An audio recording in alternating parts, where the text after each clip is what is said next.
Bonjour à toutes et à tous.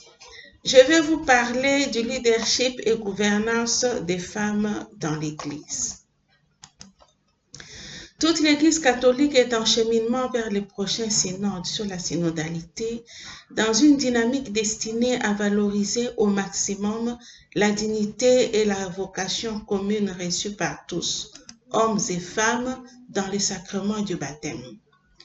Pour les femmes catholiques, cette dynamique synodale est conjointe à une autre, initiée depuis le pontificat du pape François, qui consiste, je cite le pape François, à élargir les espaces pour une présence féminine plus incisive dans les divers lieux où sont prises les décisions importantes dans l'Église. Fin de citation.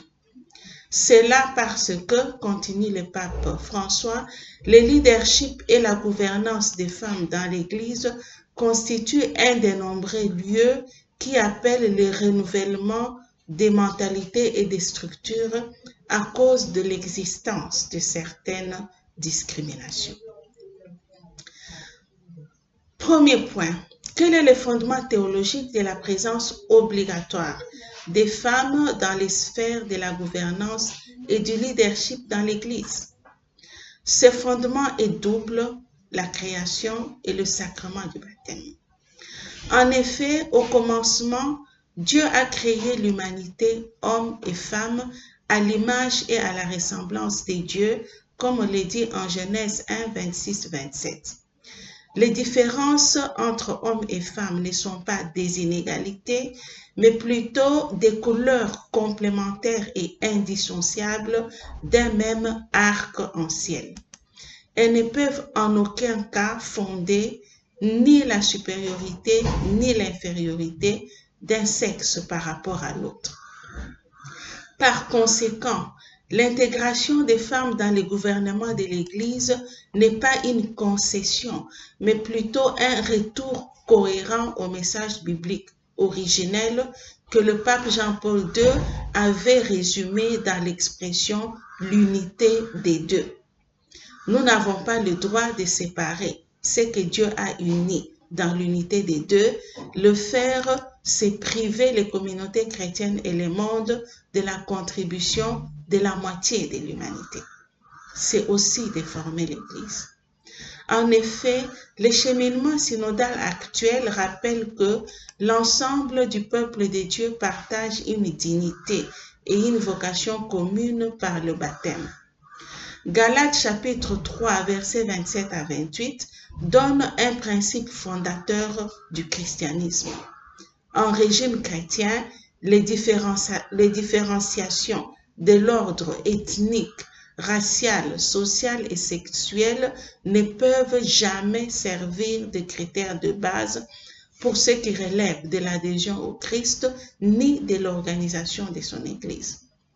Par conséquent, insister sur la présence massive des femmes dans les sphères du leadership et de la gouvernance dans l'Église n'est pas une revendication idéologique ou capricieuse, c'est plutôt une question de fidélité à l'Évangile et à la nature de l'Église qui est synodale, c'est-à-dire sans exclusion. Deuxième point. Quelle est la cause profonde des discriminations actuelles qui touchent la femme au niveau du leadership et des gouvernances dans l'Église?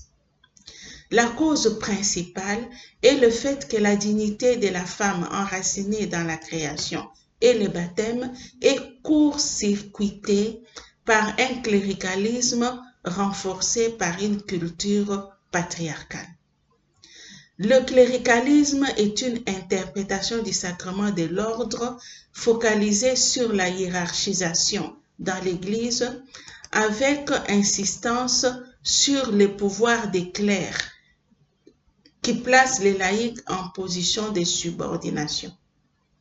le pape François a plusieurs fois dénoncé le cléricalisme comme, je cite le pape, le mal principal qui affecte le fonctionnement de l'Église et auquel on doit dire non d'une manière catégorique parce que c'est une véritable perversion. Fin de citation. Dans l'organisation actuelle de l'Église catholique, ce cléricalisme est renforcé par une culture patriarcale qui consiste en une mentalité dans laquelle la différence sexuelle est pensée comme une hiérarchie. Et de là, on postule une supériorité ontologique de l'homme sur la femme qui a comme conséquence la décision que la femme ne peut pas être dans une position sociale de tête, de leader, de gouvernante. Lorsqu'ils sont profondément assimilés, aussi bien par les laïcs que par les clercs, le cléricalisme et la mentalité patriarcale imprègnent l'organisation des structures ecclésiales ainsi que l'interprétation des textes bibliques et de la tradition de l'Église dans un sens négatif et discriminatoire pour les femmes dans l'Église. Voici quelques exemples de situations de discrimination des femmes qui découlent du cléricalisme imprégné de mentalités patriarcales assimilées dans l'Église aussi bien par les clercs que les laïcs. D'abord, 3 exemples dans les domaines du leadership. Il y a 4 femmes qui ont été proclamées docteurs de l'Église, mais l'enseignement de leur doctrine théologique ou spirituelle n'est pas rendu obligatoire. Dans les cursus de théologie, seulement l'enseignement de la doctrine des hommes docteurs de l'Église. L'Église catholique a déjà plusieurs théologiques et canonistes dont la compétence est reconnue par le Saint-Siège, mais leurs voix sont seulement consultatives, quelle que soit leur compétence, parce qu'elles sont fidèles laïques. Au dernier synode sur la famille, la seule religieuse qui y participait n'avait pas le droit de vote, alors que le représentant des communautés masculines, lui, pouvait voter. Deuxièmement, 3 exemples dans les domaines de la gouvernance. Dans certains diocèses catholiques, des femmes animent avec compétence les assemblées dominicales sans prêtre à la grande satisfaction de leur évêque, mais n'ont pas le droit de baptiser, quelle que soit l'urgence. Des femmes qui ont été envoyées par leur évêque comme aumônières d'hôpital ne peuvent pas recevoir la confession d'un mourant en situation de demande sacramentelle urgente parce qu'elles ne sont pas claires. Dans la nomination du pape, tous les cardinaux sont des hommes, alors que dans l'histoire de l'Église montre qu'on peut être cardinal sans avoir reçu les sacrements de l'ordre. Troisièmement, 3 exemples dans les domaines de l'interprétation des textes bibliques. On résume la présence massive d'environ 250 femmes dont parle la Bible dans le binôme Ève, pécheresse, et Marie, sainte et vierge, avec une insistance particulière sur l'affirmation selon laquelle la femme aurait introduit les péchés dans le monde, alors que Romains 5,12 dit très clairement que c'est par un seul homme que le péché est entré dans le monde. Du coup, les femmes sont considérées comme de seconde classe à cause du péché d'Ève. Elles ne méritent pas qu'on leur fasse confiance en leur confiant des postes de responsabilité. L'interprétation courante dans les homélies et commentaires du concept aide utilisé pour la femme dans Genèse 2,18 est compris généralement dans le sens de servante subalterne de l'homme, alors que le mot hébreu qui est traduit par Ève dans ces passages signifie secours, colonne d'appui, forteresse. Du coup, les femmes sont considérées comme des servantes subalternes aux hommes par nature, à la suite de 1 Timothée 2, versets 13 à 14. Troisième exemple, l'actuel lectionnaire dominical et des fêtes n'accorde qu'une place infime au récit des femmes qui jalonnent l'histoire du peuple des dieux et fait rarement recours à des images féminines des dieux qui appartiennent pourtant à la tradition biblique. Mon troisième point, il y a quand même de l'espoir. Il y a de l'espoir parce que dans la foulée de Vatican II, des femmes exercent déjà plusieurs fonctions qui, hier, étaient réservées aux hommes, aux prêtres en particulier. Voici quelques exemples. Au niveau de l'Église universelle, une femme a été nommée sous-secrétaire de la section pour les relations avec les États, c'est-à-dire ministre des Affaires étrangères du Vatican. 8 femmes occupent actuellement des postes de responsabilité au Saint-Siège. Il y a 10 ans, il n'y en avait que 3.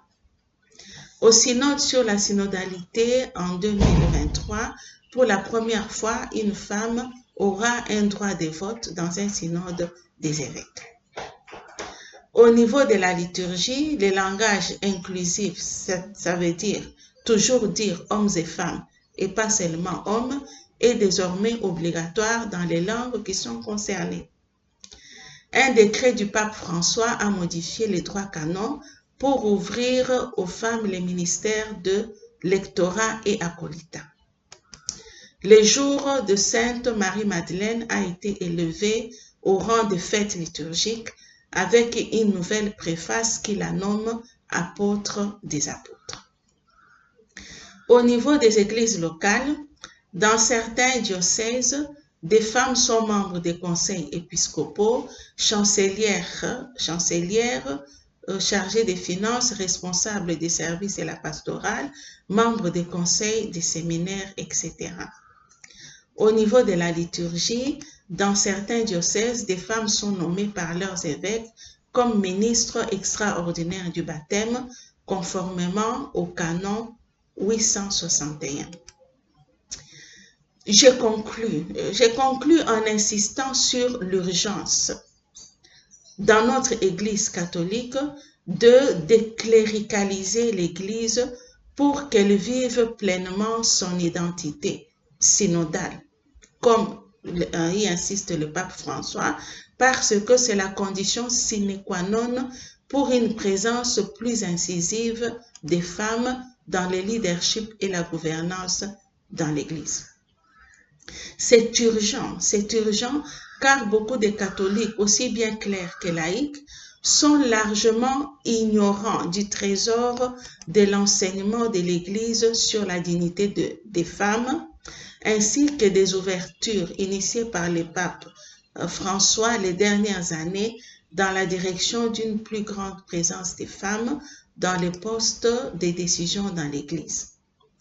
De plus, une grande partie des femmes dans l'Église ont assimilé le cléricalisme imprégné de mentalités patriarcales et sont donc marquées par un complexe d'infériorité par rapport aux hommes. Ces complexes les amènent à refuser des postes de leadership et de gouvernance parce qu'elles sont convaincues que seul l'homme en est digne. Il faut donc absolument combattre cet analphabétisme théologique et biblique en faisant que dans la formation des séminaristes, dans la catéchèse fondamentale dans les paroisses, ainsi que dans la formation permanente de tous, clercs et laïcs, on dépatriarcalise la conception du sacerdoce chrétien. Je vous remercie de votre attention.